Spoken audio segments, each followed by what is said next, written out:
આપના સંયોજક અને પૂર્વ મુખ્યમંત્રી અરવિંદ કેજરીવાલ તથા આમ આદમી પાર્ટીના સાંસદ સંજય સિંહને ગુજરાત હાઈકોર્ટમાંથી મળ્યો છે ઝટકો। અમદાવાદ સિટી સેશન્સ કોર્ટે દિલ્હીના પૂર્વ મુખ્યમંત્રી અને આમ આદમી પાર્ટીના કન્વીનર અરવિંદ કેજરીવાલ તથા સાંસદ સંજય સિંહની રિવિઝન અરજીઓ નામંજૂર કરી હતી, જેની સામે તેઓ ગુજરાત હાઈકોર્ટમાં અપીલમાં પહોંચ્યા હતા। હાઈકોર્ટે બંને પક્ષોને સાંભળીને ચુકાદો અનામત રાખ્યો હતો, જેને આજે જાહેર કરતા નામંજૂર કરવામાં આવે છે।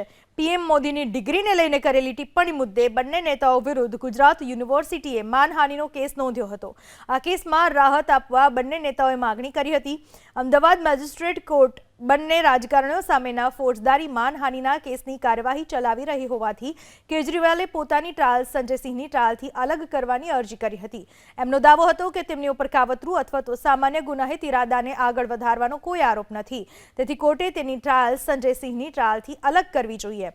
સંજય સિંહે પોતાની ગેરહાજરીમાં પરંતુ પોતાના વકીલોના નિર્દેશ મુજબ પોતે નિર્દોષ હોવાનો દાવો નોંધાવતા ક્રિમિનલ પ્રોસિજર કોડની કલમ 251 હેઠળ મેજિસ્ટ્રેટ કોર્ટ દ્વારા તેમના વકીલની હાજરીમાં તેમની પ્લી નોંધાવવાના નિર્ણયને પડકાર્યો હતો।